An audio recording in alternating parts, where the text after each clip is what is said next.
Hello everyone, welcome to Ken Studies. आज है 4 नवंबर। Start करते हैं आज के एमसीक्यू क्वेश्चंस। आज का फर्स्ट क्वेश्चन है, the food safety and standards authority of India released the state food safety index for 2023। Choose the correct statement about it. आपसे पूछा जा रहा है, भारतीय खाद्य सुरक्षा और मानक प्राधिकरण ने 2023 के लिए राज्य खाद्य सुरक्षा सूचकांक जारी किया है। आपको बताना है कि इनमें से कौन सा कथन सही है। फर्स्ट स्टेटमेंट है, according to the index 19 out of 20 big states scores registered a decline in 2023 as compare to 2019। Second, the state food safety index score is given out of total 100 points that are calculated on the basis of 6 parameters with different weightage। आपको बताना है कि इनमें से कौन सा statement correct है या फिर दोनों ही करेक्ट हैं। इस क्वेश्चन में आपका करेक्ट ऑप्शन हो जाएगा ऑप्शन बी। यहाँ पर आपका फर्स्ट स्टेटमेंट सही है कि स्कोर्स में काफ़ी डिक्लाइन दिखा गया है, और सेकेंड स्टेटमेंट आपका इनकरेक्ट है क्योंकि इसके पैरामीटर्स की बात करें तो इसके इंडेक्स के 5 पैरामीटर्स होते हैं। So according to the index 19 out of 20 big states score registered a decline in 2023 as compare to 2019, जिसमें Maharashtra, Bihar, Gujarat and Andhra Pradesh recorded a drop in their 2023 scores from 2019। Average score of all large states improved marginally to 56 points in 2020 from 52 points in 2019। State food safety index की बात करें तो this score is given to the states from 2019 and it is given out of the total of 100 points that are calculated on the basis of 5 parameters, जिनके different weightage होते हैं। और इन parameters में शामिल हैं human resource and institutional data, compliance, food testing, infrastructure and surveillance, इसके साथ ही ट्रेनिंग एंड कैपेसिटी बिल्डिंग और कंज्यूमर एम्पावरमेंट। इस इंडेक्स की बात करें तो लार्ज स्टेट्स में इसमें प्रथम स्थान पर केरला रहा है, सेकंड प्लेस पर पंजाब और थर्ड प्लेस पर तमिलनाडु रहा है। बढ़ते हैं नेक्स्ट क्वेश्चन की ओर। Project Kusha which is India's long-range air defense system project is under the purview of which institution। आपसे पूछा जा रहा है, प्रोजेक्ट कुशा जो कि भारत की लंबी दूरी की वायु रक्षा प्रणाली परियोजना है, ये किस संस्था के दायरे में या किस संस्था के अंतर्गत है। आपके ऑप्शंस हैं HAL, DRDO, L&T या फिर BHEL। और इस क्वेश्चन में आपका करेक्ट ऑप्शन हो जाएगा ऑप्शन बी। प्रोजेक्ट कुशा जो है ये है DRDO के अंतर्गत। आप यहाँ देख सकते हैं, India is on track to operationally deploy its own long range air defence system by 2028 and 2029 and this indigenous system is designed to detect and destroy a wide array of threats including stealth fighters, aircraft, drone, cruise missiles and precision guided mutations at range of up to 350 kilometre. Project Kusha एक ambitious project है and it is under the defence research and development organisation, जिसे हम DRDO कहते हैं। The long range surface to air missile is being developed to provide interception capabilities similar to the Russian S-400 Triumf air defence system recently inducted by Indian Air Force. बढ़ते हैं next question की ओर।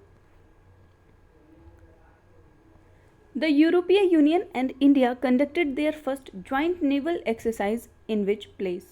आपसे पूछा जा रहा है, यूरोपीय संघ और भारत ने अपना पहला संयुक्त नौसैन्य अभ्यास किस स्थान पर आयोजित किया है। आपके ऑप्शंस हैं Gulf of Guinea, Indian Ocean, South China Sea या फिर गल्फ ऑफ फिनलैंड। यूरोपीय संघ और भारत का ये पहला नौसैनिक अभ्यास है और इसका करेक्ट ऑप्शन हो जाएगा ऑप्शन ए। इसका आयोजन किया गया था गिनी की खाड़ी में। आप यहाँ देख सकते हैं, the European Union and India recently conducted their first joint naval exercise in the Gulf of Guinea and the exercise followed the third meeting of the EU India Maritime Security Dialogue in Brussels। During the exercise Indian navy's INS Sumedha, जो कि एक offshore patrol vessel है, वो joined by the 3 EU member state ships in the Gulf of Guinea.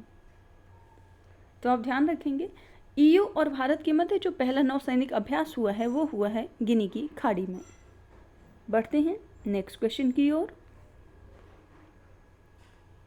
Which institute has said recently that it will open a new administrative office in UAE?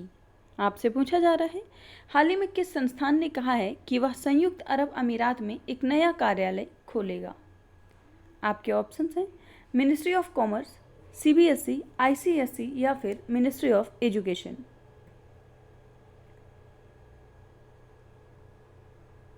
और इस question में आपका correct option हो जाएगा option B. जो नया administrative office खोला जाएगा UAE में वो खोलेगा CBSE। आप यहाँ देख सकते हैं, union minister Dharmendra Pradhan held a meeting with the principles of CBSE affiliated schools in Dubai, and during the meeting he announced the opening of a regional administrative office for CBSE in Dubai, UAE to oversee CBSE affiliated schools in the Gulf, जो council है उस reason में देखने के लिए।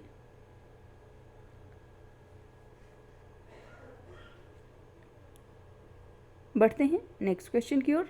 आप यहाँ ध्यान रखेंगे कि UAE में जो ऑफिस खुलेगा उसको कौन खोल रहा है? CBSE। बढ़ते हैं नेक्स्ट क्वेश्चन की ओर। As per a recent study, which Indian state has the highest cancer incidence rate in the country?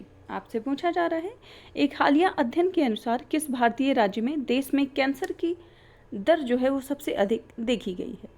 इस क्वेश्चन में आपका जो ऑप्शंस हैं वो हैं गुजरात, मिजोरम, वेस्ट बंगाल और महाराष्ट्र। आपको बताना है कि सबसे ज़्यादा दर कहाँ देखी गई है। और इस क्वेश्चन में आपका करेक्ट ऑप्शन हो जाएगा ऑप्शन बी। सबसे ज़्यादा जो इंसिडेंस रेट देखा गया है वो है मिजोरम राज्य में। आप यहाँ देख सकते हैं, in spite of being the countries second least populated state, Mizoram exhibit the highest incidence rate of cancer in India. Second place पर अरुणाचल प्रदेश है और थर्ड प्लेस पर है Nagaland.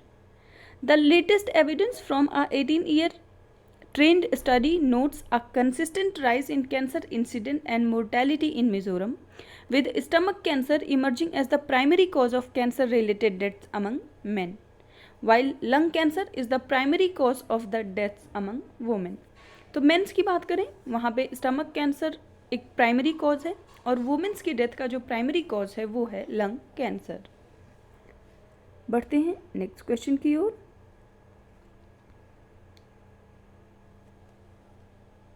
US National Gatka Championship, which was held in USA recently, this event is associated with which religious community? आपसे पूछा जा रहा है, US नेशनल गतका चैंपियनशिप हाल ही में USA में आयोजित की गई है। आपको बताना है कि ये जो गतका है ये किस धार्मिक समुदाय से संबंधित है। आपके ऑप्शंस हैं सिखिज्म, हिंदुइज्म, बुद्धिज्म या फिर कैथोलिक क्रिश्चियनिटी। और इस क्वेश्चन में आपका करेक्ट ऑप्शन हो जाएगा ऑप्शन ए। गतका संबंधित है सिखिज्म से, ये एक तरह का मार्शल आर्ट है। आप यहाँ देख सकते हैं, the first US national Gatka championship was held over the weekend at a gurdwara in Queens, New York, and saw participation from more than 100 players from across the country in different age groups. The New York Gatka Association emerged victorious, grabbing the overall trophy at the event. तो आप ध्यान रखेंगे, गतका एक martial art है जो Sikhism से संबंधित है। बढ़ते हैं नेक्स्ट क्वेश्चन की ओर। Who has been awarded with the Wildlife Photographer of the Year award? आपसे पूछा जा रहा है, हाल ही में wild life photographer of the year के पुरस्कार से किसे सम्मानित किया गया है? आपके ऑप्शंस हैं रघु राय, बिहान तल्या विकास, दयानिता सिंह या फिर ए और बी दोनों। मतलब रघु राय और बिहान तल्या विकास दोनों को दिया गया है। आपको बताना है कि wild life photographer of the year का पुरस्कार किसे दिया गया है। इस क्वेश्चन में आपका करेक्ट ऑप्शन हो जाएगा ऑप्शन बी। इस वर्ष ये दिया गया है विहान तल्या विकास को। आप लोग यहाँ देख सकते हैं, विहान तल्या विकास जो कि 10 ईयर ओल्ड हैं from Bengaluru has clinched the top prize in his category at the prestigious wildlife photographer of the year competition, जिसका आयोजन किया गया था लंदन में और इसको ऑर्गेनाइज किया था नेचुरल हिस्ट्री म्यूजियम ने। विहान की बात करें तो इन्होंने फोटोग्राफी स्टार्ट की 3 years ago and enjoys capturing images of insects and spiders during his safari trips and visits to the parks in Bengaluru. इसके अलावा इनको एस्ट्रोनॉमी में भी काफ़ी इंटरेस्ट है, तो आप ध्यान रखेंगे। Wild life photographer of the year का अवार्ड इस वर्ष दिया गया है विहान तल्या विकास को और ये संबंध रखते हैं बेंगलुरु से। सो आज के करंट अफेयर सेशन में इतना ही। Thank you for watching. Do like, share and subscribe.